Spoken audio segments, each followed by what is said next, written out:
একটা হালাল পবিত্র রিজিক হোক, সেটা কৃষিকাজ। লজ্জার কিচ্ছু নাই। কৃষিকাজ লজ্জার কোনো প্রফেশন নয়, গর্বের প্রফেশন।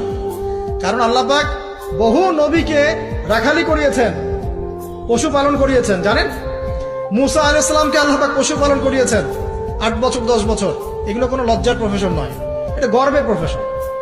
আপনি হালাল রিজিক, অর্থনীতি হোক, আপনার কৃষিভিত্তিক হোক, বা ব্যবসা করেন হালাল কোনো, বা গভর্নমেন্ট জব, বড় বড় গভর্নমেন্ট জবের জন্য ট্রাই করেন, সেটাও ভালো।